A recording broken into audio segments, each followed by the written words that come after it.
Hey YouTube, I know it's been a minute since I've put together a video, but here we go. So I finished my junior 2 semester and I'm headed to senior 1. And I'm really excited and I'm really looking forward to my final 2 semesters at my school. So I wanted to put together a video and I made some notes so that I don't get sidetracked too much. But on my last video, I know that I said I was going to give some study tips. After I thought about it, it's not really a whole lot for me to share. So I can share some quick little tidbits. So one thing that is important is recording your lecture. If you have never been the type to record your lecture in the past, like myself, now is going to be the time when you want to start getting into the routine of recording your lecture. That has helped me tremendously, especially for those teachers that pretty much test according to their lecture. Not all teachers test from the book. There are instructors that test strictly from their lecture, and for those instructors, you definitely want to record their lecture. If you ask around and get to know your fellow nursing students, I'm pretty sure someone will give you a heads up as to who tests strictly from their lecture. So that is one tip. Another tip is to print your PowerPoints. Some people don't like to do it because they feel like it's a waste of time. However, it has helped me tremendously in my studying. It has helped also to keep things compact so I don't have a whole bunch of writing going on.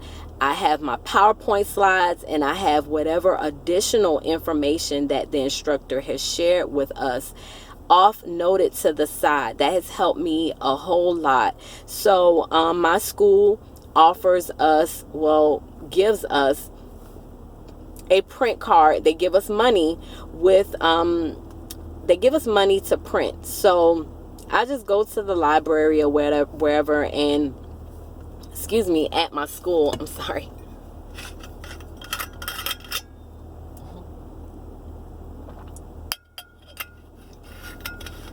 I just go to the library at my school, print maybe about 3 to 4 slides per sheet of paper, and I use that, and that helps a lot, especially when I go back home and I'm replaying my lecture. I just put the additional note on my PowerPoint slide.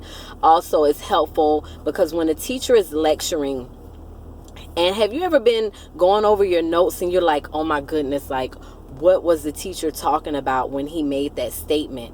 Well, if you're making your notes on your PowerPoint slide, you don't have to worry about that because it's right there where it needs to be.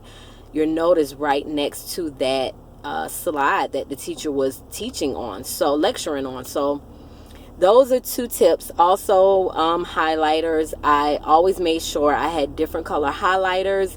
Also, what worked for me were the colorful pens.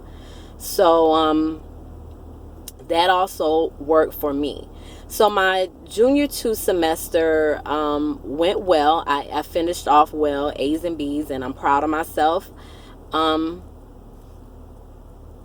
sorry, somebody just sent me a message.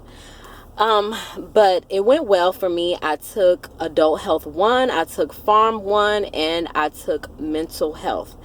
And Adult Health 1 started out a little rocky for me, but I knew that I would pull through it because sometimes with some of the more difficult classes, I may not do so well on the first exam, and that gives me an idea of maybe I need to vamp up my studying. So,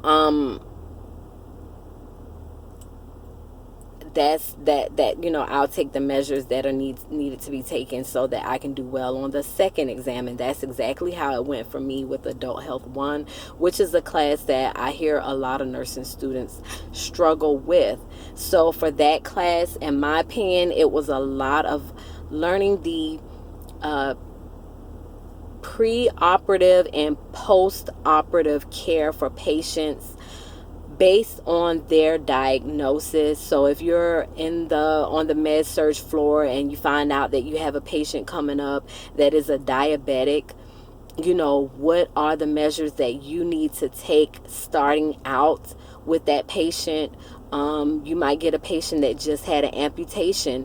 What do you need to do starting out with that patient? Do you need to elevate the stump? Do you need to change the dressing right away? Those measures. And also, like I said, post-operative care. So you have a patient coming to you that has just had a hysterectomy.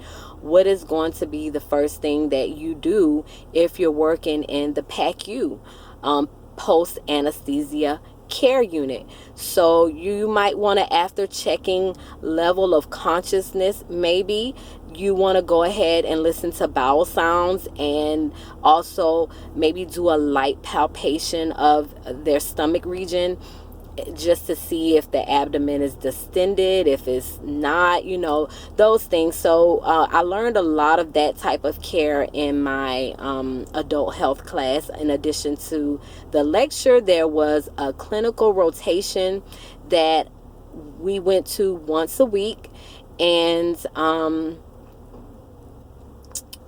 it was from 6:30 to 12.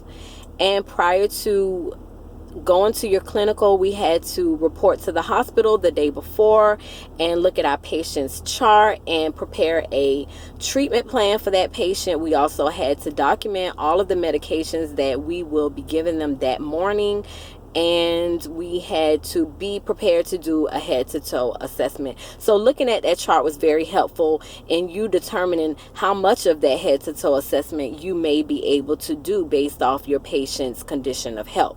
So that was what we did once a week, and we had a journal that we had to turn in during midterm and before finals. We also had a sim lab, and that pretty much was like role play. They have a room set up like it is the hospital. You have a patient come in who's just had a stroke. We, as the team, how do we address this patient's current health condition? So we did that, I believe it was twice last semester, and it was pretty cool. It gives you an idea of what areas you need to strengthen, and maybe what areas that you're pretty good on. So I enjoyed the sim lab. It was fun. Then what else? Oh, mental health class was pretty it was pretty interesting. We visited various mental health facilities in the area. We spent maybe 3 to 4 hours kind of assisting the nurses with various things with the patients. I did an assessment on a patient, and therefore I was able to have a conversation with her. So when you take this mental health clinical rotation, like, don't just sit on the side and just stare these patients down like they're works of art. You want to communicate with them. You want to make them feel comfortable, because pretty much you're in their home and you don't want to be rude. So don't just sit on the side and stare. Actually go and find somebody that you want to talk to. So if you're not a sociable person, this is the time to work on your social skills, because for my mental health class, we had to do something called an IPR, and that's where you pretty much document a conversation that you had with a patient, and you're also documenting the type of communication that you had with that patient, because there are various types of communication that you should use when you're dealing with mental health patients, or patients in general, I would say. So that class was very helpful in that aspect of dealing with someone with mental health issues. The lecture was good. I definitely recorded her lecture, because a lot of her test questions were based around her lecture, which she taught us.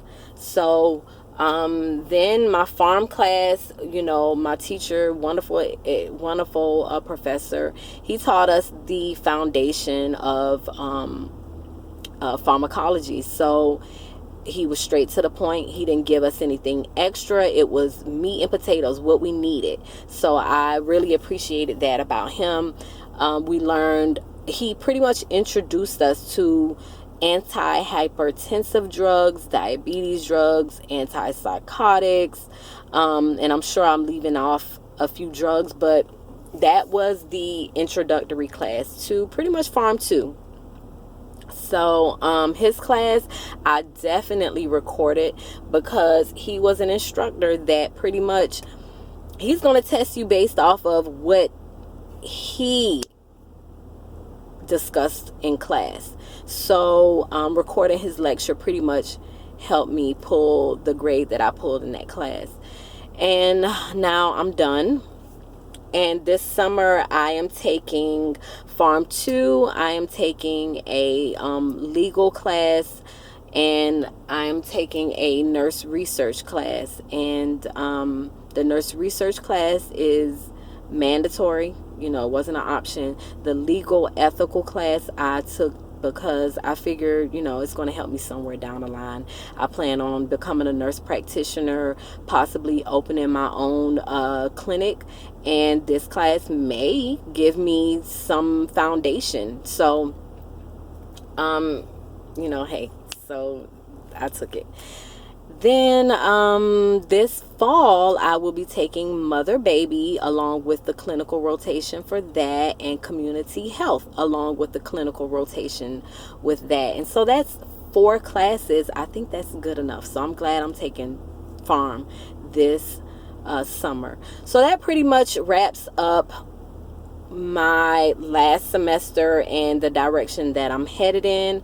And a lot of my summer, I will say I haven't been looking in my books like I said I would. However, my adult health 2 class, I will not be taking that until my senior 2 semester, my final semester. And I think it's very important for me to look over those things prior to taking that class. Also, I have picked up a job as a student nurse PCT. I'm going to do a new video sharing my experience working as a student nurse PCT.